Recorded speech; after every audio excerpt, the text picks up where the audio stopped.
जीतने वाले कोई अलग काम नहीं करते, वे हर काम को अलग ढंग से करते हैं। और आज मैं आपको शिव खेरा की बुक यू कैन विन से जीतने वाले लोगों के 5 गुण बताने वाला हूं। पर आगे बढ़ने से पहले अगर आप इस चैनल पर नए हैं तो चैनल को सब्सक्राइब कर लीजिए ताकि आप आने वाली सभी वीडियो से फायदा उठा सके। तो बिना किसी देरी की करते हैं काम की बात। Number 1, attitude. हार्वर्ड यूनिवर्सिटी में एक स्टडी के दौरान पता चला कि 85% लोगों को प्रमोशन उनके एटीट्यूड के कारण मिलता है। केवल 15% लोगों को प्रमोशन उनकी नॉलेज और इंटेलिजेंस के कारण मिलता है। आपके एटीट्यूड का आपकी जिंदगी में कितना बड़ा रोल है, यह समझने के लिए मैं आपको एक कहानी सुनाता हूँ। डेविड जब अपने भाई से मिलने गया तो उसे पता चला कि वहाँ पर एक राक्षस की दहशत है। डेविड ने कहा, आप लोग उस राक्षस से लड़ते क्यों नहीं है? उसके भाई ने कहा, वो राक्षस इतना बड़ा है कि उसे मारा नहीं जा सकता। डेविड ने जवाब देते हुए कहा कि आप सभी लोग गलत हैं। सच तो यह है कि वह राक्षस इतना बड़ा है कि उस पर लगाया गया एक भी निशाना चूक नहीं सकता। इसके बाद डेविड उस राक्षस से लड़ा और उसने एक गुलेल से उसे मार डाला। यहाँ से आप समझ ही गए होंगे कि आपका एटीट्यूड ही आपको जिंदगी में विनर बनाता है। अगर आप अपनी जिंदगी में मौजूद किसी भी समस्या से बाहर आना चाहते हैं तो उस समस्या के प्रति अपना एक पॉजिटिव एटीट्यूड बनाइए। Next, opportunity grabber.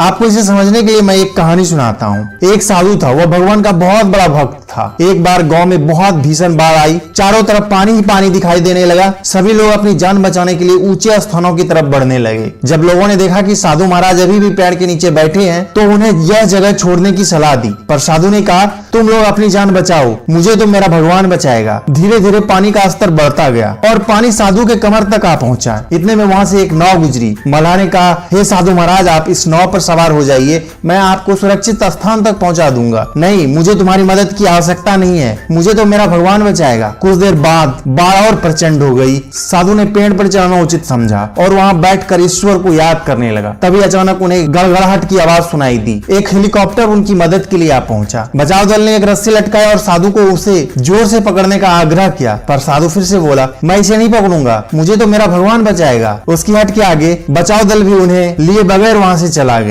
कुछ ही देर में पेड़ बाढ़ की धारा में बह गया और साधु की मृत्यु हो गई। मरने के बाद साधु महाराज स्वर्ग पहुंचे और भगवान से बोले, हे प्रभु, मैंने तुम्हारी पूरी लगन के साथ आराधना की, तपस्या की, पर जब मैं पानी में डूबकर मर रहा था तब तुम मुझे बचाने क्यों नहीं आए? भगवान बोले, मैं तुम्हारी रक्षा करने के लिए 1 नहीं 3 बार आया। पहला ग्रामीण के रूप में, दूसरा नाविक के रूप में, तीसरा बचाव दल के रूप में, किंतु तुम मेरे इन अवसरों को पहचान नहीं पाए। दोस्तों, इस जीवन में हमें ईश्वर कई अवसर देते हैं। इन अवसरों की प्रकृति कुछ ऐसी होती है कि वे किसी की प्रतीक्षा नहीं करते। वे एक दौड़ते हुए घोड़े के समान होते हैं जो हमारे सामने से तेजी से गुजरते हैं। यदि हम उन्हें पहचान कर उनका लाभ उठा लेते हैं तो वे हमें हमारी मंजिल तक पहुंचा देते हैं, अन्यथा हमें बाद में पछताना ही पड़ता है।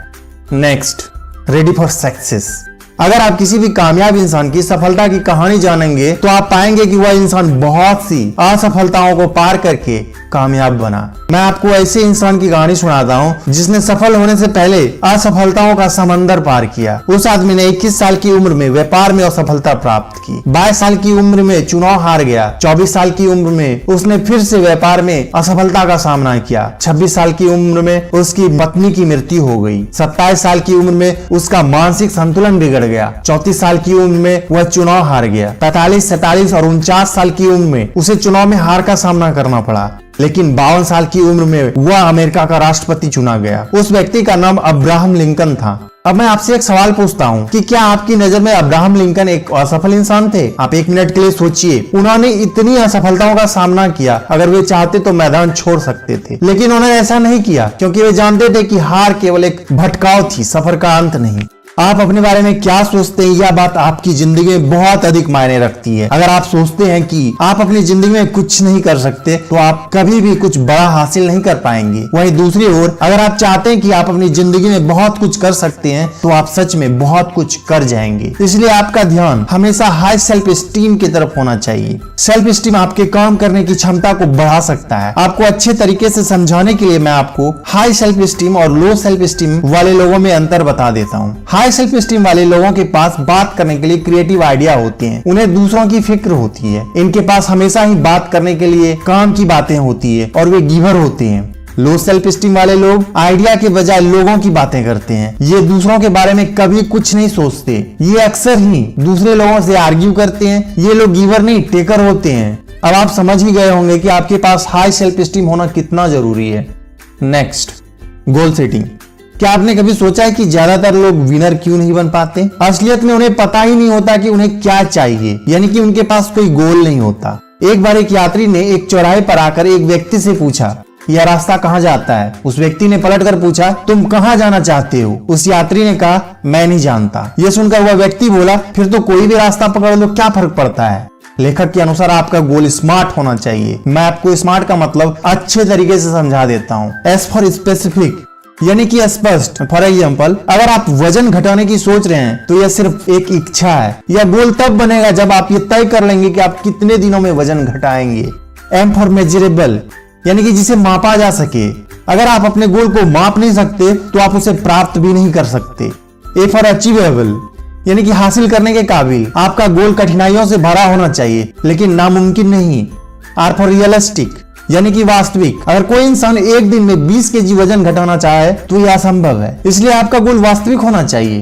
टी फॉर टाइम बॉन्ड, यानी कि समयबद्ध। आपको आपके काम शुरू करने का समय और खत्म करने का समय पता होना चाहिए। अब आप समझ ही गए होंगे कि आपका गोल स्मार्ट क्यों होना चाहिए। Next, vision. अगर आप दूर की नहीं सोचते तो आप कभी भी सफल नहीं हो सकते। उदाहरण के तौर पर, एक सुबह एक आदमी ने जब अखबार देखा तो न्यूज़पेपर में उसके मरने की खबर गलती से छपी हुई थी। खबर पढ़ने के बाद उसके होश उड़ गए। फिर उसने सोचा कि चलो देखते हैं लोगों ने उसके बारे में क्या कहा। अखबार में लिखा था, डायनामाइट का बादशाह मर गया और वह मौत का सौदागर था। ऐसा इसलिए लिखा था क्योंकि उसने डायनामाइट की खोज की थी। यह पढ़ने के बाद वह सोचने लगा कि क्या उसे इस तरह याद किया जाएगा। उसने खुद से कहा, मैं ऐसा नहीं चाहता कि लोग मुझे इस तरह याद रखे। और उस दिन के बाद उसने शांति के लिए काम करना शुरू कर दिया। उस व्यक्ति का नाम अल्फ्रेड नोबेल था और उसका विजन ही था कि आज उसे नोबेल पुरस्कार के लिए याद किया जाता है। सफल होने के लिए आपको आपकी कीमत पता होनी चाहिए और विजन क्लियर होना चाहिए। दोस्तों, आपको ये वीडियो कैसा लगा हमें कमेंट करके जरूर बताएं। वीडियो को लाइक करें, शेयर करें और चैनल को सब्सक्राइब करें। तो मिलते हैं अगले वीडियो में। Thanks for watching.